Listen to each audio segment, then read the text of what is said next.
요즘에 저를 좀 사칭하는 불법 리딩방이나 텔레그램 또 단톡방들이 굉장히 좀 많아지고 있는데 각별히 여러분들이 좀 주의를 했으면 좋겠어서 이렇게 좀 영상을 찍게 됐고요. 실제 피해 사례들도 좀 있는 것 같아요. 저는 이런 리딩이라든가 이런 걸 전혀 하고 있지 않거든요. 저를 사칭한 어떤 문자가 온다거나 그런 걸 받으셨을 때는 그냥 무시를 하시거나 꼭 신고를 꼭 해주시면 좀 좋을 것 같습니다.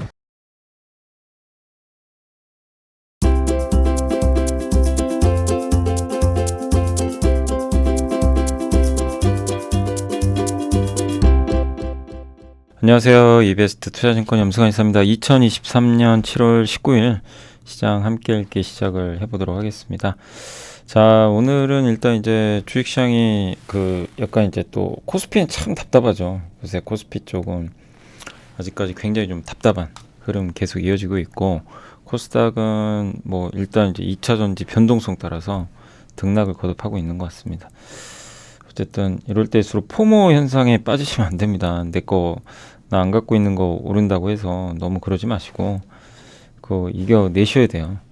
그래서 결국 또 순환매들은 돌아가니까 잘 좀 이겨내시고, 또 너무 잘 나가는 기업 갖고 있다고 너무 자만하지 마시고, 항상 또 밸류도 생각해 보시고 대응을 하시면 좋겠습니다.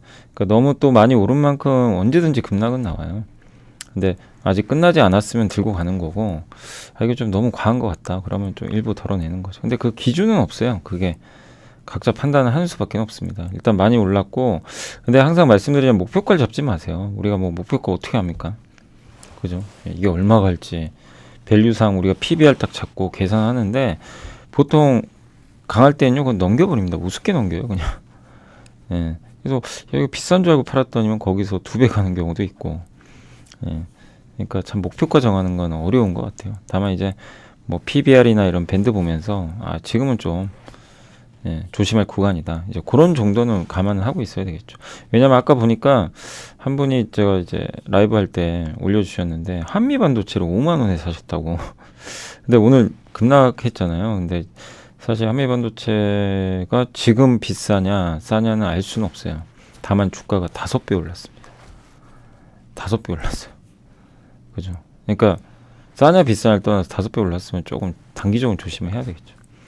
그러니까 그런 것들은 꼭 적절하게 직접 컨트롤 좀 하셔야 될 것 같습니다. 자, 그리고 오늘 이제 좀 말씀드리고 싶은 거는 이제 보고서 AI 소프트웨어, 이거 이제 네이버 카카오 얘기고요. 요새 백화점에 대해서 좋은 리포트들이 또 나옵니다.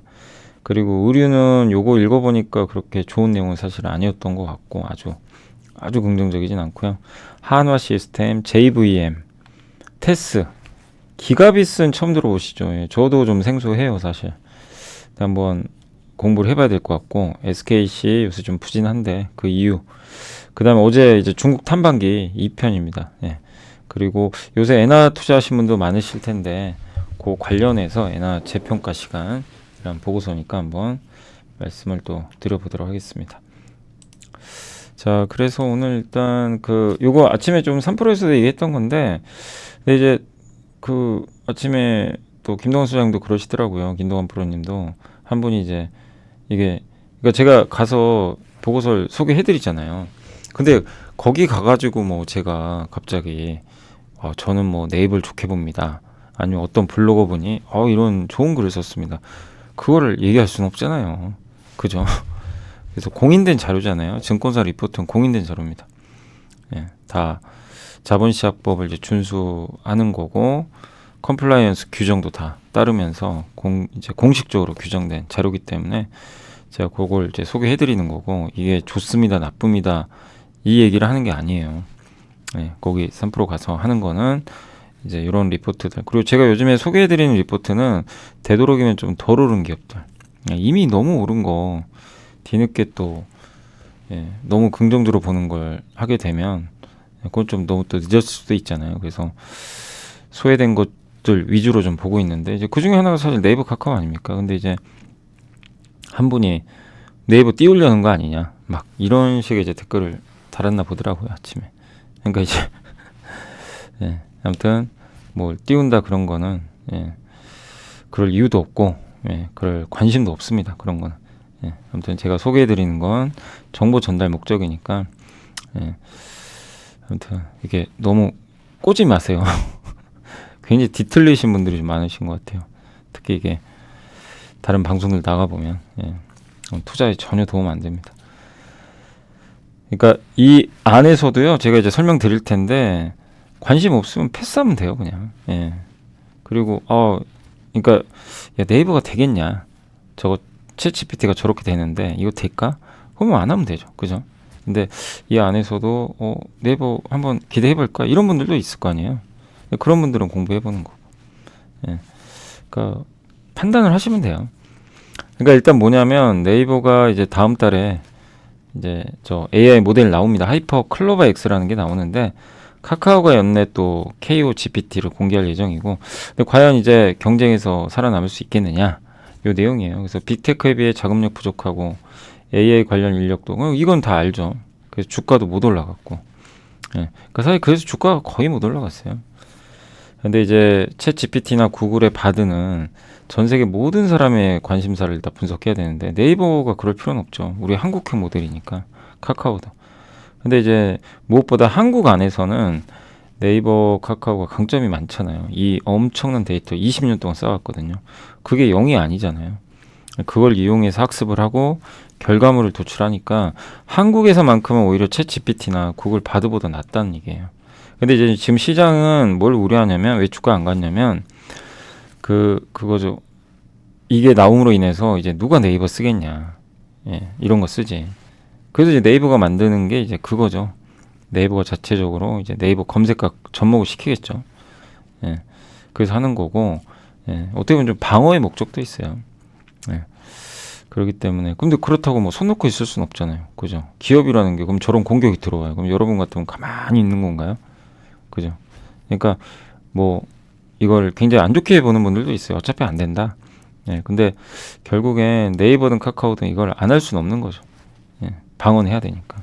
근데 지금 나오는 결과물들을 보면 어쨌든 한글 쪽은 확실히 챗 GPT랑 구글 바드가 좀 부족한 건 사실입니다. 데이터도 부족하고 잘못된 정보가 너무 많아요. 그러니까 저도 놀란 게, 여기서 이 보고서 쓰신 안재민 연구원님을 바드에서 검색해 봤더니 이게 말이 됩니까? 죽었대요, 사람이. 예. 심지어 죽었다. 예. 그러니까 이제 이 여러 가지 데이터들을 그냥 다 섞어가지고, 아니 모른다고 하면 되거든요. 그러니까 아니 모르겠습니다, 이러면 끝나는 문제인데 그게 아니에요. 어떻게든 답을 만들어내요. 이걸 지어내서라도. 이건 문제가 있죠. 아니 대한민국 대통령이 김정은이라고 답하면 어떡해요. 말이 안 되는 거잖아요. 없는 횟집도 만들어내고. 근데 네이버는 이제 이런 데이터들이 얼마나 많습니까, 국내에. 그죠? 예. 그리고 또 한 가지가 이제 비즈니스 모델로 확장도 좀 필요한데, 이게 뭐냐면 네이버의 CUE 서비스, 여기 이제 검색과 연동된 서비스 같아요. 그러니까 내가 뭐 여러 가지 데이터를 쓰면 아예 그냥 이제 과일에 대한 정보뿐만 아니라 과일을 어떻게 사고 할인은 어디서 해주고 이런 것까지 다 연결해 준다는 거예요, 한 번에. 네이버는 또 이 사업을 하고 있으니까. 그러니까 이런 것들은 챗 GPT나, 예, 해외에선 당연히 뭐 네이버 안 쓰잖아요. 뭐 미국 사람들이 네이버 쓰나요? 그거는 얘기할 게 아니고 국내 얘기하는 거예요, 국내. 국내에선 네이버가 더 경쟁력이 있을 거다, 그거 내 얘기입니다. 예, 근데 관건은 다음 달에 나오잖아요. 그게 얼마나, 예, 진짜 잘 나오는지 그건 제가 알 수가 없어요. 근데 그건 지켜봐야 되겠죠. 예, 근데 좀 유리하지 않겠냐, 그런 내용입니다. 그리고 점유율 논란 10년 전에도 진짜 그랬습니다. 이제 초등학생들이 유튜브로 검색하고 페이스북 메신저 하니까 카톡 안 쓰고. 근데 그런 일은 없어요. 예, 그런 일은 변하진 않았습니다. 네이버는 그대로 네이버고 카톡은 매일 씁니다. 그죠? 예, 진짜 10년 전에 그랬다니까요. 예, 점점 네이버 같이 떨어지고. 진짜 그랬어요, 그때. 그래서 주가가 안 갔었어요, 실제. 근데 2020년에 날라가 버렸죠. 그 코로나 터져가지고. 어마어마했죠. 그러면 MZ세대 분들은 그럼 네이버 검색 안 하고 카카오 안 쓰나요? 아니잖아요. 써요. 예. 검색은 네이버예요. 뭐 이건 부인할 수 없는 사실이고, 메신저 카톡입니다, 한국에서는. 그죠? 근데 이제 이게 좀 변화는 하고 있죠. 네이버 검색이 떨어지고 하다 보니까. 그래서 이제 그치만 어쨌든 10년간 광고 매출은 꾸준히 성장했다. 그 내용입니다.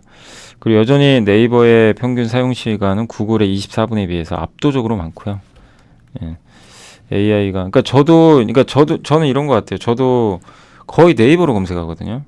예. 저 이제 여기 머리 할 때도 네이버로 들어가서 검색하고, 저는 웬만한 물건 살 때 검색 다 어디서 하냐면 네이버로 해요. 아니면 이제 쿠팡, 둘 중에 하나로 합니다. 그냥 그게 습관이 돼가지고 다른 걸 못 써요. 근데 유일하게 보고서 찾을 때는 구글로 들어가요. 보고서 찾기는 구글이 좋아요.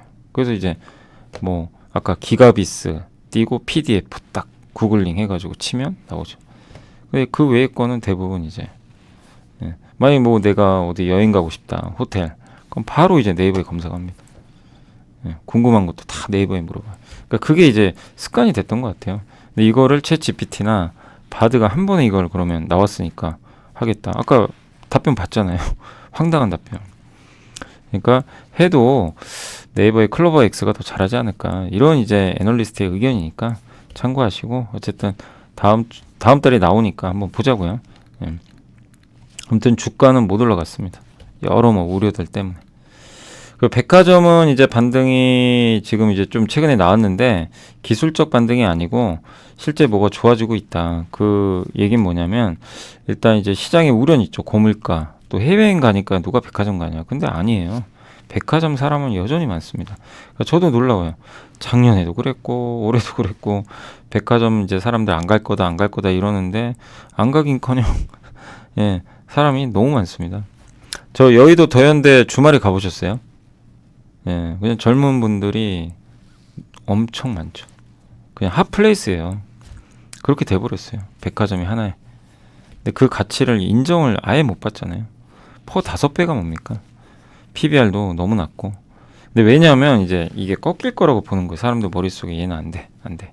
근데 아니라는 거죠. 그래서 백화점에 대해서 너무 우려할 필요는 없고, 백화점 매출은 해외여행이 확대돼도 축소되지가 않고 있고요. 또 거기다가 지금 이제 면세점도 좀 개선될 거래요. 호텔 신라 퍼가 17배면 그거에 비하면 백화점은 너무나 저평가된 거죠. 그리고 저는 이제 개인적으로 현대백화점을 더 제가 선호하는 이유는 뭐냐면, 저 이것 때문에 그래요. 이제 백화점의 외국인 매출이 늘고 있어요. 근데 가장 떠오르는 점포가 저기 더현대 서울 여의도. 여기가 외국인들이 실제로 많이 가요. 저도 이제 한 번씩 가면 간혹 외국인들이 보이더라고요. 근데 이게 매출 19년도에 1.7% 정도였는데 이게 5%까지 꽤 많이 늘었죠. 근데 점점 늘 가능성이 있어요. 여기 아직 중국인은 오지도 않았는데. 그래서 이런 부분은 좀 긍정. 근데 왜 저 더현대 서울이 잘 되냐면요. K-팝이나 K 컨텐츠 같은 걸, 그런 걸 다 접목을 해요. 그러니까 젊은 분들이 많이 가는 곳인데 외국인들이 저 현대백화점 뭐하러 가겠어요. 그런 감성을 느끼려고 가는 거거든요. 그게 잘 돼 있는 거죠. 그래서 이렇게 돼 있다. 다만 주가가 못 간 거죠. 예. 현대백화점 무역점도 잘 됩니다. 예. 이렇게 매출 비중이 올라간다. 그리고 이제 오늘 또 공교롭게 요거는 아예 한 투에 김명지 연구원이 현대백화점 목표 주가 썼고, 근데 여기서는 이제 비슷한 내용인데 제가 이제 핵심은 뭐냐면 요것만 보여드릴게요. 면세점이 이제 흑자전은 한 적이 없거든요. 현대백화점이. 근데 흑자전은 할 것 같대요. 이제 무난히 영업 흑자 날 것 같다. 계속 적자 봤어요. 흑자를 본 적이 거의 없다고 합니다. 근데 중국 화장품 재고도 소진되고 있고, 그래서 하반기에는 면세점까지 턴어라운드 되면 더 밸류가 높아지지 않겠냐, 이런 내용이니까 보시고, 또 이제 그 지주에서 인적 분할 끝났고, 그 이제 현대백화점은 저기 현대 GF홀딩스인가요? 예, 거기로 이제 공개 매수해가지고 예, 되겠죠. 그렇게 해서 이제 확실한 자회사가 될 거고, 예, 불확실성들도 해소가 된 거죠. 네.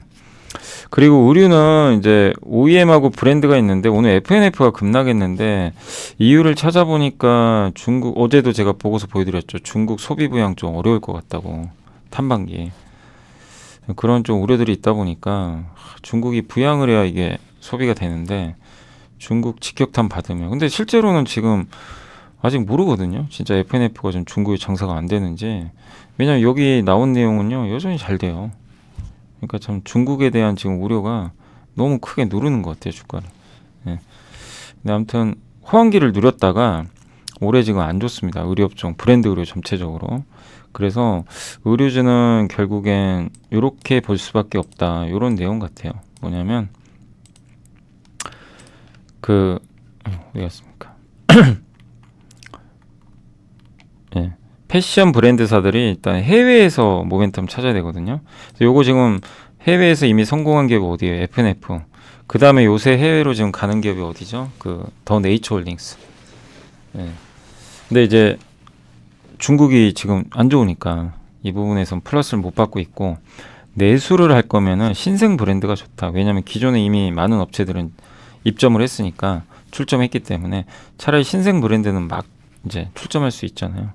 그래서 감성 코퍼레이션은 이제 후자 계속 이제 출점을 하는 거죠. 그래서 감성은 실제 주가도 많이 올랐고, F&F는 중국입니다. 결국 중국 의료에도 매출 성장이 두 자릿수예요.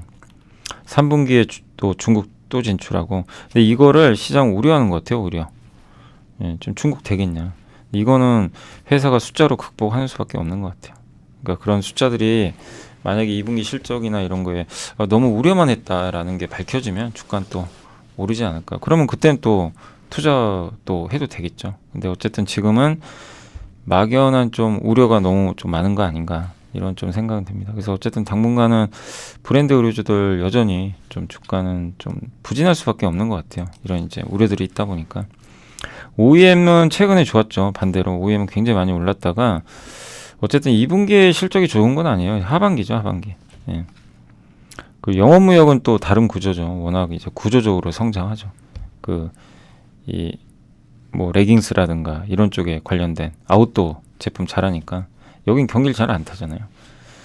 예. 근데 이제 글로벌 소매 경기가 현 상황 유지하고 재고가 좀 줄거든요. 그러면 하반기 좋아질 거다. 근데 중요한 거는 재고 확충을 좀 해줘야 된대요. 요거 아직 확인이 안 된 것 같습니다. 그러니까 미국 기업들이, 의류사들이 재고 확충을 딱 해줘서 수주를 딱 주면 이제 한세실업이나 다른 기업들이 좋아지겠죠. 그러니까 요거는 확인해보자. 8월 말이나 9월, 그러니까 한 달 후에는 확인이 가능할 것 같고, 그리고 그때쯤 또 실적 발표하겠죠.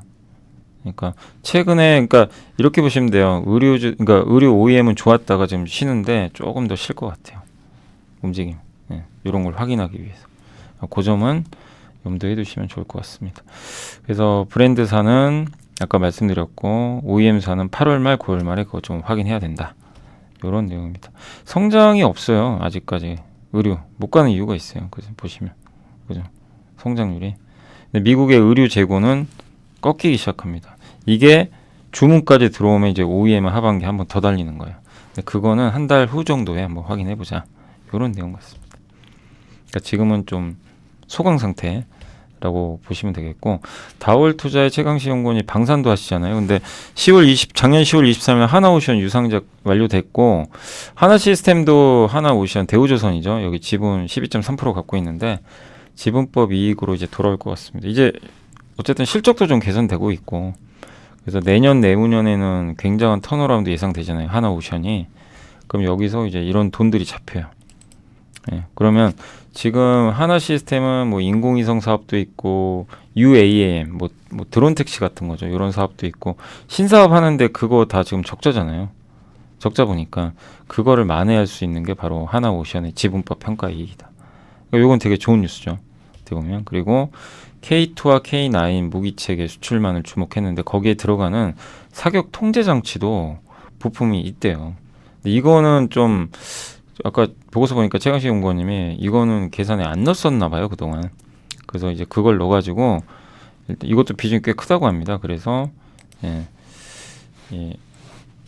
24년, 25년도에 3, 4조 원 정도의 지금 고객사들의 폴란드 여기로 가잖아요.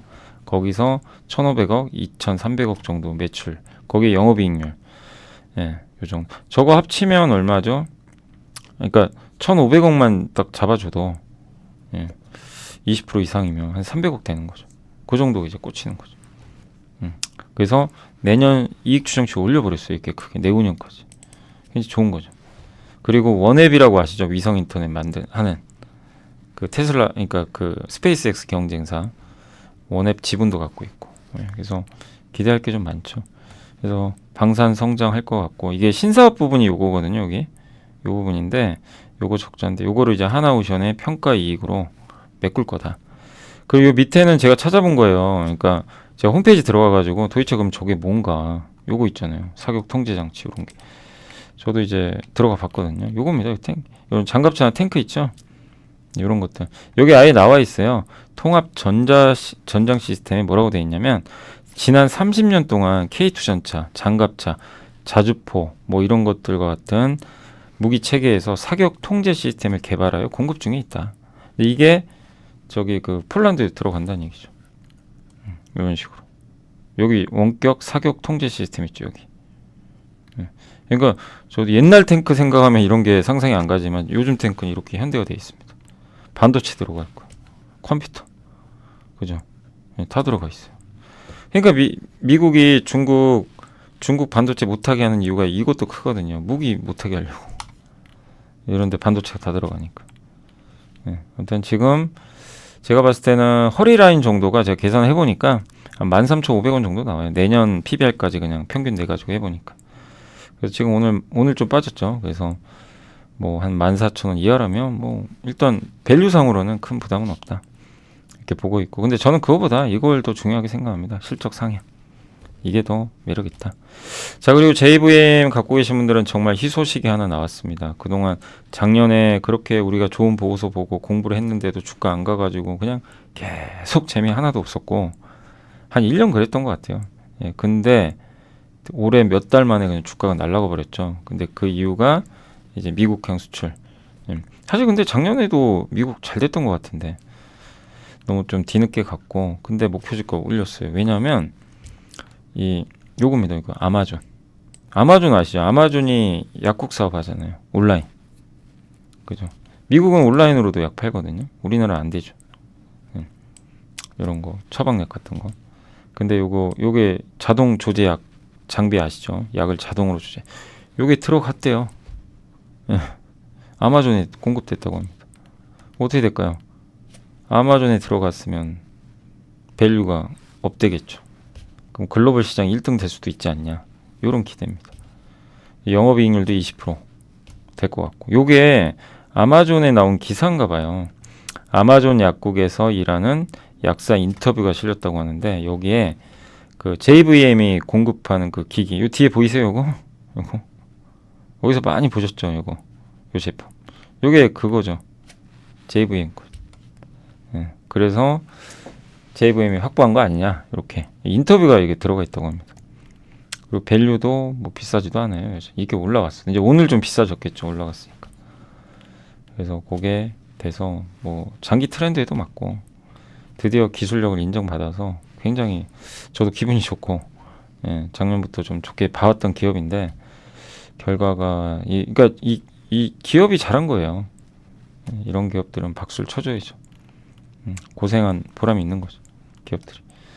그리고 이제 테스는 키움증권의 박유학 연구원님이 목표 주가 유지했고, 그러니까 실적은 너무 기대하지 마세요. 왜냐하면 이제 낸드 쪽이다 보니까 전공정 장비고 좋을 수는 없어요. 그래서 주가 안 좋았죠. 근데 이제 이 회사가 하는 신규 장비들, 뭐 낸드 공정에 사용되는 장비나 D램 공정, 로우케이 아시죠?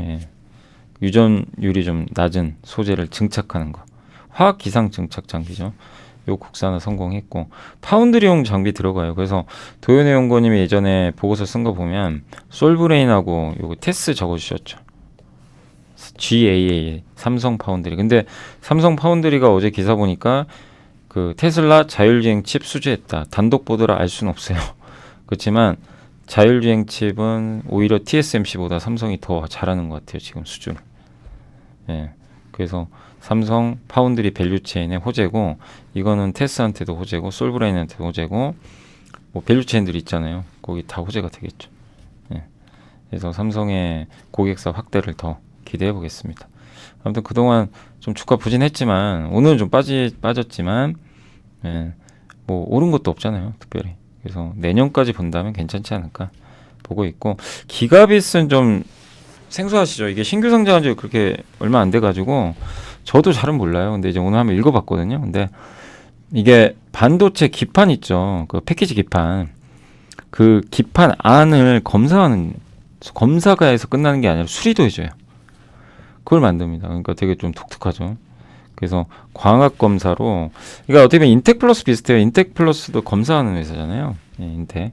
수리까지는 하는 회사는 아닌 걸로 아는데 이 기가비스 아예 수리도 해준대요. 예.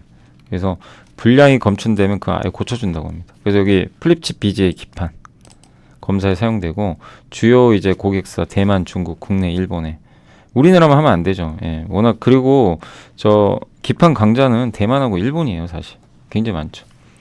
그래서 이익률도 되게 높고, 이게 LS 장비라고 하는데, LS 장비가 뭐냐, 라인 앤 스페이스의 약자라고 합니다. 그래서 반도체 기판의 선폭, 이게 라인이 선폭, 스페이스는 선, 간격이라고 하는데, 이거 마이크로미터로 표시한대요. 그래서 이게 LS5, 5나노미터 이렇게 돼 있고, 그래서 근데 기판이 점점 커지잖아요.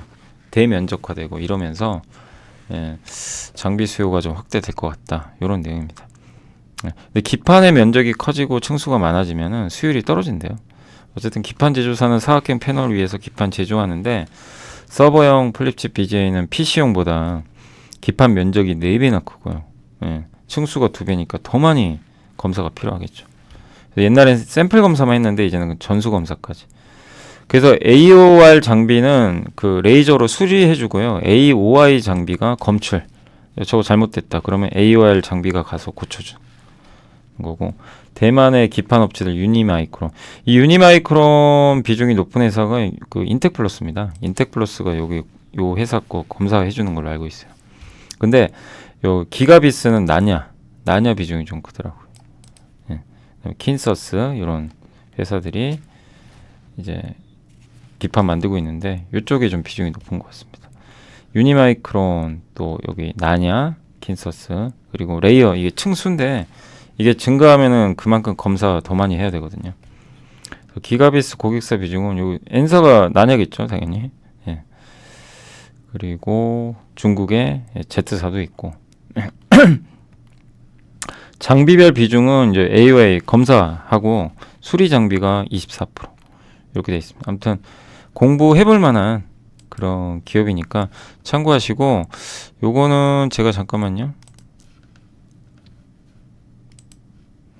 여기 보시면 기가비스 홈페이지 들어가면요. 기가비스 홈페이지 들어가시면 IR 자료가 있어요. 거기 나와요. 그거 한번 이거 봐보세요. 이렇게. 저처럼. 홈페이지에 나와 있습니다. 그럼 기가비스 온라인 설명의 자료인데 여기에 뭐 하는 회사인지 이렇게 나와 있어요. 이거 보면서 공부하시는 거예요. 네. 한 번씩 이렇게. 요런 거 하는 거예요. 이렇게. 여기 기판이잖아요. 기판.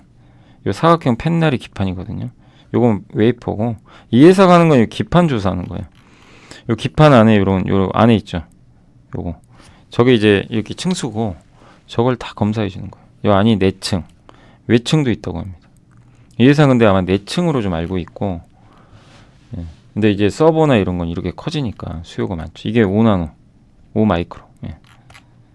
그래서 특이한 게, 이게 검사를 해줘가지고 불량 기판이면 원래 폐기하잖아요. 근데 폐기하지 않고 여기로 보내면 얘가 수리까지 해준다. 이게 목적입니다. 그래서 데이터 센터 전방산업 성장하고 있고, 요런 이제 장비 만드는 것 같아요. 기가비스는 또 솔루션도 제공한다고 합니다. 그냥 하드웨어 장비만 공급하는 게 아니라 솔루션까지 해서 이걸 토탈로 다 제공하는 것 같아요. 기판 결함 선별, 수리 설비, 소프트웨어 솔루션으로 이걸 최적화해주고, 무인 자동화 설비 시스템도 해주고, 예, 요런 건데 한번 읽어보세요. 뭐 저도 아직 여기까지는 공부 안 해봐가지고 좀 더 봐야 되겠지만, 그러니까 매력 있죠. 근데 그만큼 이제 주가 좀 많이 올랐는데 이 회사도 지금 트렌드에 잘 맞죠. 그래서 공부가 좀 필요한 기업입니다. 한번 그래서 기가비스 홈페이지 들어가셔가지고 공부 한번 해보시면 좋을 것 같아요. 자, 그리고 SKC는 BNK 투자니까 김현태 연구원님이 목표주가 15만 원, 좀 안 좋죠 요즘에. 동박 다 안 좋아요. 왜냐면 실적.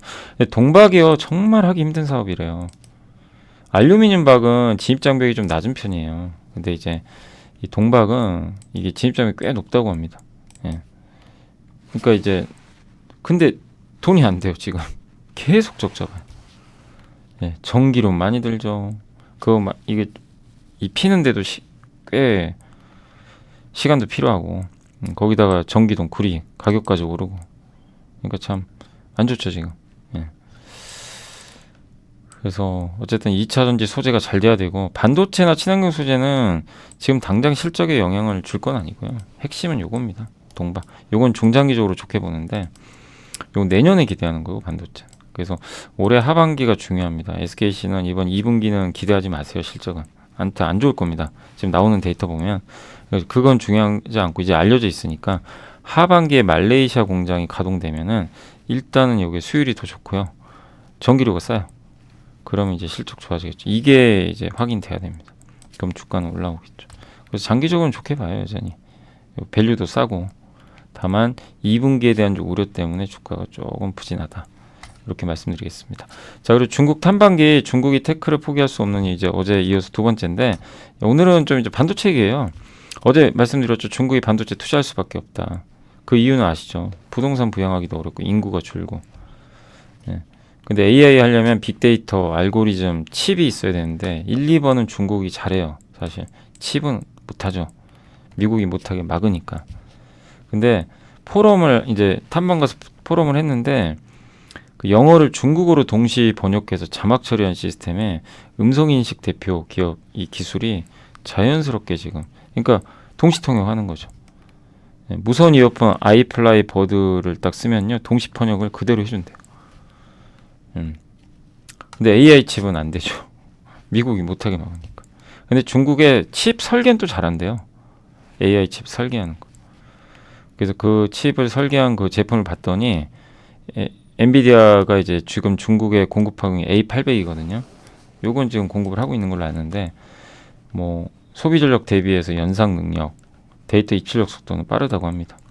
또 바이두 부사장이 쿤룬 칩 양산 계획을 발표했는데, 엔비디아 A100이 지금 가장 많이 쓰는 AI 칩 중에 하나인데, 저거에 상응하는 성능을 구현할 수 있다고, 아예 거짓말인지 진짜인지 모르지만 자신 있게 얘기를 했다고 합니다. 엔비디아 이런 칩 TSMC 나노 이런 것들은 이제 4나노, 뭐 7나노 이런 데서 하는데, 7나노 이하 공정이 있어야 만들 수가 있어요. 근데 중국은 못해요. 14나노까지밖에 못합니다.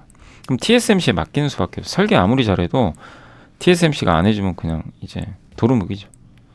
근데 대만도 미국 제재안 때문에 중국의 최첨단 이거는 할 수가 없거든요. 그래서 중국이 할 거는 칩내. 네, 성능을, 그러니까 여러 개의 칩을요 합쳐가지고 레고처럼 만들어가지고 고성능 제품으로 바꿔주는 거예요.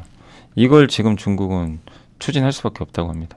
그러니까 CPU, GPU는 좀 성능이 떨어지는 14나노 거 쓰는데, 입출력 단자 28나노 이걸 합치면요 7나노 성능을 만들 수가 있나 봐요. 그러면 SMAC가 이걸 하는 건데 대만에 의존하지 않는 거죠.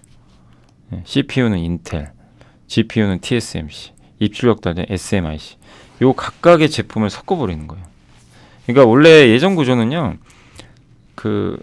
요 칩에다가 다 넣어버리는 거예요. 그래서 모든 공정을 그 하나의 공정에서 하는 건데, 저건 뭐냐면 각각의 공정에서 만들어진 걸 가져와서 합치는 거고, 기존 방식은 그냥 지금 공정에서 다 만들어 버리는 거죠. 근데 중국은 저 칩넷 방식으로 갈 것 같다, 이렇게 보고 있고, AMD가 최근에 그 MI300이라는 제품을 내놨는데 이게 칩넷 구조입니다. 그래서 CPU, GPU는 5나노, 입출력 그 단자는 6나노. 이걸 3D 패킹으로 적층해 가지고 한 거. 그래서 하드웨어는 칩넷 요건데, 아무튼 GPT-3는 1750억 개에 달하는 매개 변수를 합시키는 과정에서 1만 개 이상의 A100을 사용하는데, 이게 한 1300억 들어가요. 칩 하나에. 너무 비싸죠. 근데 그게 너무나 이제 시간이 오래 걸리기 위해서 중국이 만든 게 뭐냐면 GPU 그룹을 분할 연산한대요. 여러 가지로. 그래서 그렇게 하면 속도가 10배 나온다고 합니다. 저거를 진짜 했다면 대단한 거죠. 그래서 학습은 어쨌든 GPU 그룹 저런 걸 이용해서 할 수는 있대요. 데이터 어떻게든 합성하는데, 추론이 중요한데 추론은 AI 고성능 칩이 있어야만 돼요. 저건 중국이 지금 못 만들잖아요. 그래서 칩넷 기술을 이용해서 그걸 극복하겠다. 이게 중국의 지금 목표라고 합니다. 칩넷으로 간다. 그래서 저 패키징, 근데 패키징 기술도 있고요, 설계 기술도 있어요. 중국은 또 놀랍게도 저 전 세계 3위 업체 갖고 있어요. 패키징 후공정 JCET라는 기업이 있습니다. 엔비디아 거 패키징을 하고 있대요 이미. 근데 여기서 미국이 걸어버리면 못 만들어요. 미국이 EDA가 설계하는 거거든요. 반도체. 저거 야 중국한테 주지 마. 이래버리면 못 만듭니다. 예. 그 다음에 이제 뭐 저런 기판, 예. 요것도 이 서버용 메모리 모두 다 수입에 의존하거든요. 그래서 만약에 중국 AI 굴기 막기 위해서 미국이 이제 엔비디아 A800은 수출할 수 있는데 저것도 막아버리고, 예. EDA, DUV, EUV 장비 말고요. 조금 이제 낮은 등급인데 저것도 지금 일본하고 네덜란드 수입하고 있는데 저것도 막아버리거나 실제 지금 규제 들어간 것 같더라고요. 예. 그래서 이렇게 되면 중국이 만들 방법은 없어요. 딱히. 예. 그럼 자기네가 해야 되겠죠. 그래서 지금 중국의 이 기술력은 이렇게 좀 부족한 거죠. 아직까지. 그래서 이게 노광 장비가 중국도 있어요. 있는데 28나노예요. 28나노 아니 90나노. 90나노. 너무 떨어지죠. 그래서 네덜란드 ASML로부터 하는데 이제는 이것도 받기가 어려워요. 중국은 미국이 막아버렸기 때문에 반도체 굴기항이 사실상 불가능하거든요. 못 만들어요. 근데 그걸 하기 위해서 지금 극복하려고 중국이 하는 게 저런 칩넷. 그걸 지금 하고 있다라고 말씀드리겠습니다. 일단 이거 이제 저 그림들 보면서 또 한 번 더 설명해 드릴게요.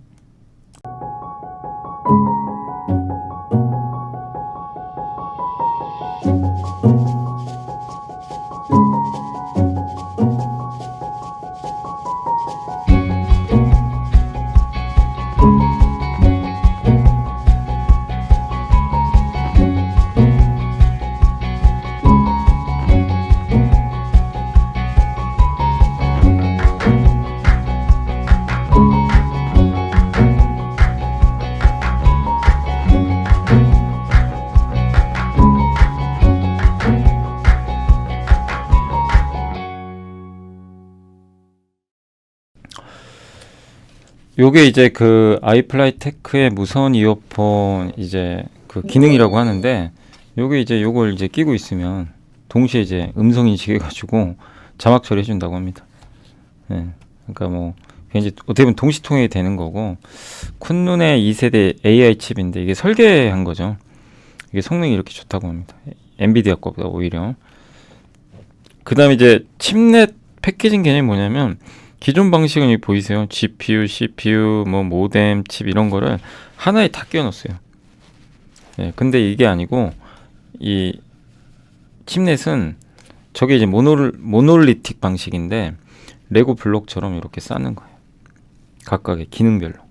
그래서 이거 만든 거 갖고 오고 이거 만든 거 갖고 오고 각각 따로따로 이걸 갖고 오거든요. 근데 요 방식은 하나의 그 어떤 만약에 4나노 공정에서 이걸 다 만들어 버리는 거예요. 얼마나 비효율적입니까? 20나노로 만들 제품도 4나노로 만들면 낭비죠, 낭비. 그거는 비용 낭비예요. 근데 이거는 각각의 공정에서 다 만들어 가지고 온 레고 블록을 그냥 조립만 하면 돼요. 이 방식으로 해서 성능을 올리겠다는 거예요. 이게 이제 중국의 목적인 것 같고, 그럼 저건 후공정을 잘해야 되겠죠. 후공정이 승부처죠. 그러니까 이게 계속요. 중국도 여기에 목숨을 거는 거고 전 세계가 지금 다 후공정에 집중하니까 후공정이 그러니까 굉장히 떠오르는 거죠. 요게 칩넷입니다. 이렇게 삼성 제품, SMIC 제품, 뭐 TSM 이걸 다 그냥 받아다가 조립하는 거죠. AMD가 만든 제품이죠. 칩넷 방식이에요. HBM3. 예, 요게 8개 들어가고 GPU 5나노, CPU 5나노 이게 각각. 예, 요런 거라고 합니다. 근데 이제 그렇게 되면 반도체 밸류체인 중에 칩넷 패키징 분야에서 중요해지는 분야가 어디냐. KBS 적은 건데 요게 이제 IP 기업, 설계 자산이죠. 요거 갖고 있는 기업이 오픈엣지, 칩셋 메디어 이제 이런 기업들이 좀 주목받을 수 있을 것 같고, 그 다음에 우리나라는 요거는 없죠. EDA 요 아예 설계하는 거고. 그리고 여기 보면 이제 기판 있죠. 플립칩 비제. 여기에 삼성전기와 대덕전자가 들어가 있고, 제조는 TSMC랑 삼성전자죠. HBM도 하이닉스, 삼성전자가 하고 있고, 후공정 쪽은 일단 여기에 우리나라 기업은 좀 안 들어가 좀 아쉽긴 한데, 예, 여기 누구죠? 여기 중국에 여기 세계 3등이라고 하더라고요. 예, 아무튼 이런 기업들이 포진해. 꼭 여기 안 들어가는 기업이니까 아니다 이게 아니고 결국엔 중국은 이쪽에 이제 승부를 건다. 그러니까 중국은 뭐냐면은 제가 이걸 보면서 느낀 건 반도체에 어쨌든 승부를 보려고 해요. 방법은 이거밖에 없기 때문에. 그래서 엔비디아 그러니까 최악의 경우까지 대비하고 있겠죠. 미국이 아예 막아버리는 거. 그럼 자기네가 만들어야 됩니다. 예. 그래서 계속 우리 한국 기업 중에서 만약에 예를 들면 미국을 이제 미국이 규제하니까 한국 기업 중에서 뭐 장비 회사든 소재 회사든 후공정이든 뭐 기판 회사든 예. 이런 기업들이 만약에 이제 중국에 공급을 할 수 있는 그런 능력이 있는 기업들은 예. 계속 매출이 늘 수밖에 없는 것 같아요. 예. 중국 장비, 그러니까 미국 장비 이런 걸 대체해주거나, 예. 아니면 중국 매출 비중이 높은 기업들은 일단 뭐 좋을 수밖에 없는 것 같아요. 지금 구조 자체가 중국은 그런 걸 원하고 있으니까. 예. 그래서 중국향 수출 비중 높은 기업들도 계속 사실 이제 그 가장 대표적인 기업은 넥스틴이죠. 여러분도 아시겠지만 워낙 중국 비중 높은 걸로 유명한데 그거 많이 올랐잖아요. 그러니까 지금 뭐 뒤늦게 하긴 좀 그렇지만. 결국엔 중국 비중이 높은 기업들이 일단 중국의 이런 전략 때문에 수혜가 일단 예상이 되고 다만 이제 중국이 포기할 수도 있고 그건 알 수는 없습니다. 그러나 지금 현재까지는 중국은 포기할 가능성은 높진 않다. 계속할 가능성이 있으니까 이 부분을 계속 좀 우리가 염두에 둬야 될 것 같습니다. 아무튼 중국은 반도체 투자를 할 거고 데이터 센터도 많이 지을 거고 칩도 많이 필요하고 대신에 미국에서 못 받으니까 뭐 어떤 방법을 이용해서 만들겠죠. 근데 그러려면 한국과 대만에 사실 도움이 있어야 돼요. 예, 안 그러고는 쉽지 않은 거죠. 근데 이제 미국이 어떻게 규제할지 모르니까 그건 계속 우리가 업데이트를 계속해서 해 나가야 될 것 같고 그리고 동수서산이라는 게 뭐냐면 서쪽에 있는 데이터 센터를 동쪽에 짓는 거예요. 어마어마합니다. 이 금액이. 여기 다 뭐 들어가죠? 메모리 다 들어가죠. 그래서 우리 한국의 삼성 하이닉스 다 수혜주예요, 사실 장기적으로. 그러면서 이런 수요도 반도체, 그러니까 중국의 수요도 무시하면 안 된다는 거죠. 모바일이 안 되니까 안 된다 이거보다 어차피 중국은 지금 소비 부양이 어려우니까 결국엔 이제 이런 데이터 센터 대규모 건립하는 거 여기서 또 뭔가 한국의 뭐 삼성이나 하이닉스가 수혜도 받고 또 낙수 효과가 소부장까지도 이어지지 않을까 이렇게 예상을 또 하고 있습니다. 그리고 아마 요 오픈 엣지나 칩셋 미디어는 좀 생소하시겠지만 여기에 이제 관련된 기업들도 한번 또 공부는 좀 해봐야 될 것 같고 특히 이제 요새 삼성이 파운드리 쪽 하니까 뭐 저런 IP 기업 또 디자인 하우스 이런 것들도 어쨌든 제가 함께 배우기 시간에 꼭 한번 자료 작성해가지고 좀 알려드리도록 하겠습니다. 아무튼 이런 큰 그림을 좀 그려보세요. 그러니까 이걸 가지고 당장 투자한다 이거보다도 어제와 오늘에 걸쳐서 중국이 결국 이쪽으로 좀 갈 수밖에 없는 이유 반도체 투자할 수밖에 없겠구나. AI 투자하고 어쩔 수 없는 선택이구나. 그래서 쉽게 멈추진 않겠다라는 걸 한번 염두에 두시면 좋겠습니다. 자 오늘 이제 보고서 마지막은 저희 당사 신윤정 연구원님이 쓰신 거 제가 캡처를 했는데 이건 뭐 안 보셔도 되고요. 사실 왜냐하면 엔화 얘기예요, 엔화. 근데 엔화 투자하신 분들도 있을 거 아니에요. 그래서 내가 엔화를 샀다는 건 뭐죠? 엔화가 올라갈 걸 기대하고 산 거잖아요. 그러니까 한번 그런 분들은 들어보시면 좋을 것 같고 일단 기시다 총리와 아베는 달라요. 기시다 총리는 일단 목표가 물가 좀 억제하고 싶어요. 물가 억제하려면 뭐죠? 금리 올려야죠. 그럼 통화 정책을 긴축으로 나중에 바꿀 수도 있죠. 그러면 엔화는 급등할 수밖에 없죠. 근데 아직은 그 정도까지는 아니고 근데 일단은 기시다 총리는 좀 그런 스타일입니다. 그래서 새로운 자본주의 기시다 후미오 총리가 제시한 일본의 새로운 경제 철학인데 일본 경제에서 성장과 분배의 선순환을 이끌어내는 거다. 그래서 정부 주도의 집중적인 투자 계획 이런 걸 좀 발표를 한다고 하고요. 일본은 아시겠지만 현금만 갖고 있죠. 거의 정말 희한하죠. 신용카드 잘 안 씁니다. 그게 트라우마 때문에 그렇대요. 그 90년대 버블 터지고 은행에도 안 넣는데요. 그냥 저기 장롱 같은데 현금 넣어놓고. 그러니까 이제 빚은 갚아야 되겠고 돈이 있어야 되는데 은행도 망하는 것 같고 은행도 망하잖아요. 못 믿는 거예요. 그게 지금까지 있나 봐요. 일본. 그러니까 현금을 엄청 들고 있죠. 되게 독특한 문화죠. 근데 그래서 기시다 내각은 뭘 하고 싶어 했냐면 저 돈을 끌어내자. 장롱 속에 있는 돈을 빼자. 약간 이런 느낌이에요. 그래서 여행 확대, 고트 트러블 같은 여행 지원 프로그램. 그리고 주식 투자 차라리 해라. 그래서 뭐를 했냐면 얼마 전에 기업들 배당 늘리고 자사주 매입하는 계획 발표해라. PBR 1배 이하인 기업들 반성하라는 거예요. 우리나라도 저러는 거 했으면 좋겠는데 PBR 1배 이하인 기업 왜 1배 이하인지를 써와라. 예, 그래서 이거 1배 이상으로 올릴 수 있는 방안 마련해라. 이거예요. 그러니까 일본은 그렇게 하라고 했어요. 지금 기업들 보고. 그럼 그렇게 되면 투자가 많이 늘어나겠죠. 주식투자 하려고 하겠죠. 사람들이. 예. 그리고 지금 일본 경기 좋습니다. 소매 판매. 저축률이 줄고 있죠. 소비한다는 얘기예요. 일본은 그리고 임금이 변동성이 낮죠. 그래서 지난 몇 년간 임금 상승률이 별로 없었는데 이제 일본 같은 경우도 지금 임금 인상을 좀 이제 이끌어내려고 하는 것 같아요. 이 기시다 내각이 임금 올리자. 그래야 성장이 나온다. 그건 맞는 말이에요. 사람이 내 월급이 올라가야 더 열심히 일하잖아요. 예. 그래서 이번에 역대 최대 평균 31엔을 올렸다고 합니다. 평균 최저 임금이.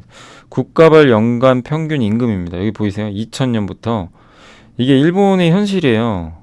월급이 그대로예요. 이 상상이 가세요? 상상이 가세요? 우리나라도 많이 올랐죠. 한국도 이렇게 됐겠죠. 전 세계 다 오르는데 일본만. 역동성이 떨어지죠. 근데 이번에 드디어 인상률을 이렇게 올려버렸어요. 관광객 수 정상화되고 있고요. 2019년만큼은 아니지만 1인당 지출은 더 많아요. 설비 투자 증가. 뭔가 경제가 좀 바뀌고 있죠. 활력이. 예.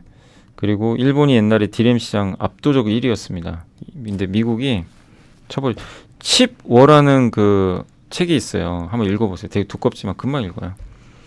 예, 그 미국 기자분이 쓴 건데 칩워라는 그 책이 한글로 번역돼서 나왔거든요. 한번 읽어보시면 좋겠고 거기에 이제 이런 내용들이 나옵니다.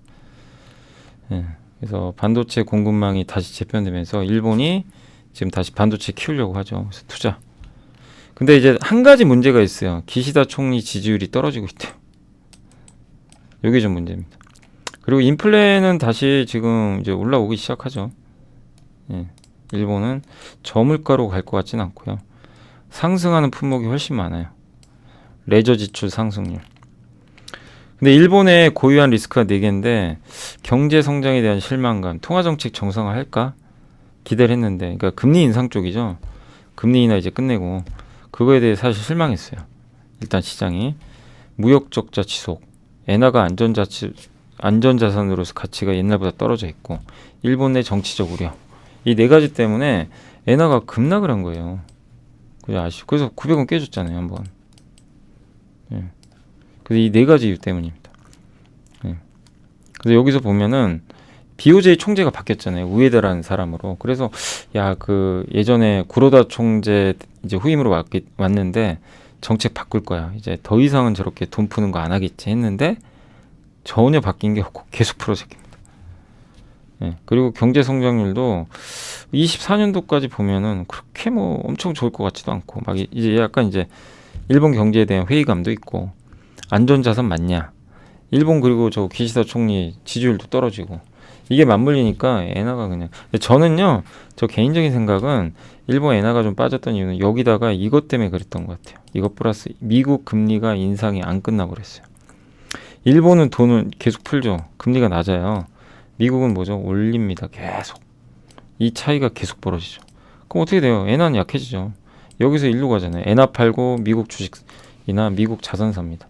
그러니까 일본 가서 1%의 저금리로 대출 받아요. 엔화 대출 받고 엔화를 바꿔요. 미국 돈으로, 달러로. 그래서 미국에 가면 5% 수익이 날 수 있는 거죠. 네.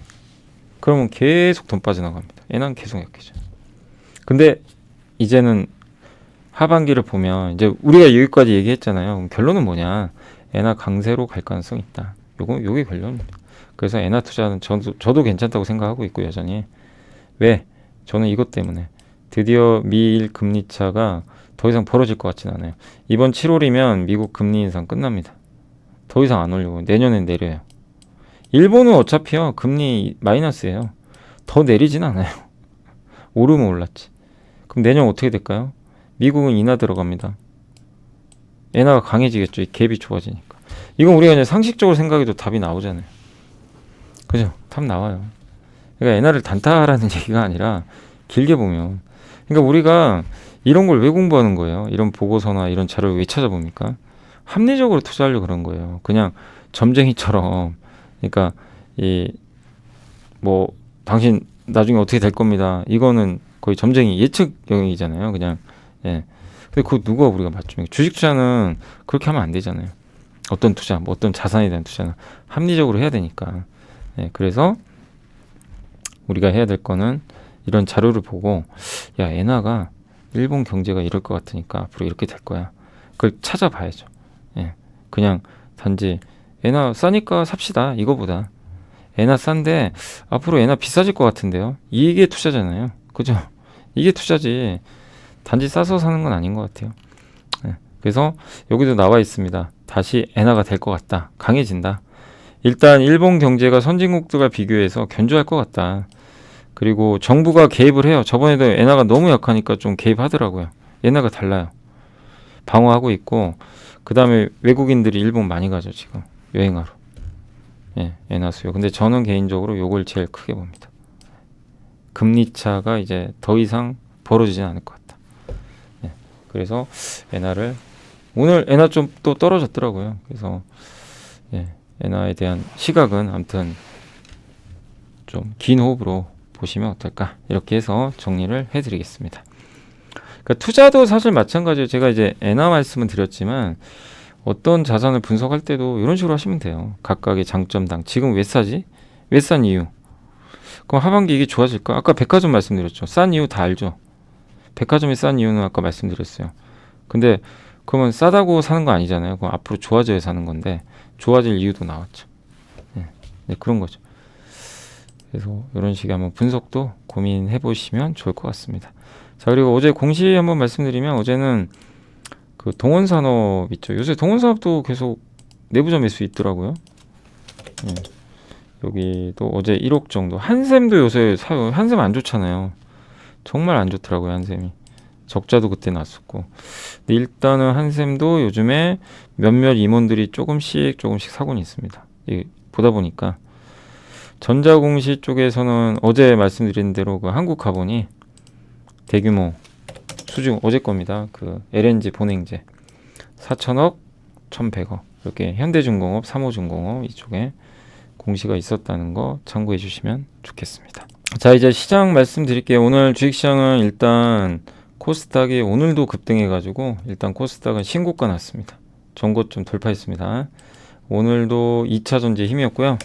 반면 코스피는 아직 부진합니다. 예, 좀 답답했고, 오늘 일단 외국인 기관은 팔았고요. 예, 오늘 섹터로는 일단 헬스케어가 좋았어요. 오늘 의료기기가, 바이오 쪽도 좋았고요. 면역강암제 이쪽도 좋아지면서 오늘 어쨌든 전체적으로는 제약바이오가 오랜만에 분위기 다 좋았습니다. 의료기기도 좋았고요. 예, 그리고 오늘 무엇보다 2차 전지 좋았죠. 오늘은 이제 만년 이제 서름 봤던 LNF가 한풀이 해버렸어요. 예, 17%. 근데 이유가 좀 있었는데, 그 거래소 이전 가능성이 좀 있나 봐요. 그래서 조회 공시 요거 떴더라고요. 예. 검토 중이래요, 검토. 한다 안 한다 아직 결정된 건 아닌데. 그래서 아무튼 이제 그런 검토 결. 근데 왜 저게 호재냐면, 코스피로 이전하면 이제 공매도가 안 나오거든요. 그죠? 예, 공매도가 안 나와요. 왜냐면 코스피로 이전했을 땐 코스피 200에 바로 못 들어갑니다. 코스피 200 외의 기업은 공매도 금지잖아요. 그러니까 이제 공매도 안 나오겠지, 요런 이제 기대감도 있었던 것 같아요. 그래서 오늘은 정말 오랜만에 LNF가 한풀 좀 해줬고, 그리고 미용 의료기기 오늘 하이로닉 요 기업이 좀 강했고요. 그다음에 로봇주 좋았고, AI 챗봇 관련주 오늘 좋았습니다. 오랜만에 제약주들도 요새 뜨겁고요, 계속. SK 바이오팜이 좋았네요, 오늘. 그리고 바이오 시밀러도 좋았고요, 백신주. 그리고 오늘 요새 마이크로바이옴도 좀 살아나고, 조선주 오늘 특히 삼성중공업 좋았습니다. 자동차주는 어제 우리 보고서 봤죠, 그 신윤철 연구원이. 그 보고서가 맞냐 안 맞냐 이거보다도 그 논리가 이제 타당하다면, 예, 거기에 순응하시면 되는 거고. 그래서 오히려 현대모비스를 좋게 보셨죠. 네, 일단 오늘은 현대모비스가, 예, 일단 2% 이상 올랐고, 위아도 그러니까 부품주가 좀 좋았던 하루였던 것 같습니다. 임플란트는 글쎄요, 강했다고 좀 보긴 어렵고, 정유주 오늘 좀 좋았죠. SO일도 꾸역꾸역 올라옵니다. 천천히. 그리고 화학 섬유주 오늘 글쎄요, 이건 올랐다고 해야 될지 모르겠네요. 그리고 조선기자재 좋았고, 2차전지 셀은 LG엔솔만 좋았고요. 조선기자재 쪽은 오늘 성광밴드, 태광 이쪽이 좀 좋았습니다. 자율주행차 관련주 중에서는 오늘 퓨런티어 좋았고요. 역시 캠트로닉스 좀 괜찮았고, 근데 캠트로닉스는 사실 OLED로 보셔도 되죠. OLED가 맞는 것 같고, 보톡스 요새 제템을 많이 가죠. 그러니까 이동건 연구원님이 참, 저는 제가 그때도 보고서 몇 번 소개해드렸는데, 뭐 메디톡스도 그렇고 있지만 되게 잘 보세요. 이게 자꾸 우리가 보다 보면 보이죠. 예. 그래서 제테마도 기억나세요? 이때 장문의 보고서 나온 거 이때였어요. 기억납니다. 그때 굉장히 장문의 보고서였어요. 저 읽는데 너무 힘들어가지고 며칠 후에 그거 제가 올려드린 것 같아요. 그날 못 올려드려. 그때가 아마 여기였던 걸로 기억납니다. 그리고 주가가 쭉 빠졌다가 뒤늦게 가고 있습니다. 그래서 요새 분위기 또 좋은 것 같고, 제테마는 그 보톡스는 맞는데 보톡스보다도 그 필러 있죠, 필러. 요게 주력이에요. 그걸로 아마 좀 최근에 가는 것 같습니다. 그리고 엔터주는 오늘 JYP SM은 좋았습니다. 해운주, 은행주는 뭐 혼조세였고, 석유화학 기업들은 오늘 애경케미칼만 좋았네요.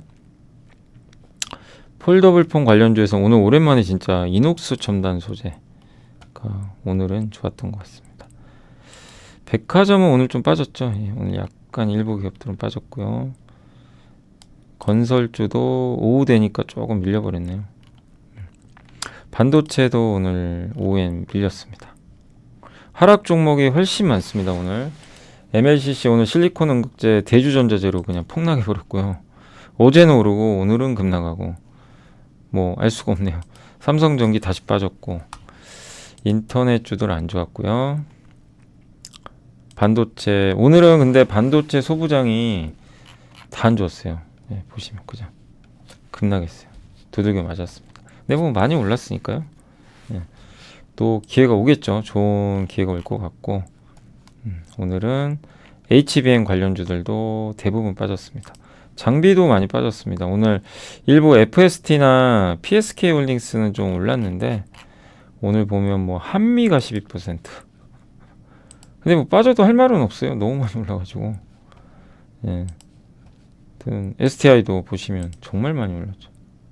근데 계속 갈 수는 없어요. 중간중간 보이시죠? 근데 각별이 이렇게 너무 단기 오르면 조심은 하셔야 돼요. 제가 항상 부탁드리고 싶은 건, 오를 때일수록 좀 흥분하지 마시고 냉정하게 좀 지켜만 보자. 그 말씀은 꼭 드리고 싶습니다. 왜냐하면 변동성이 너무 커집니다.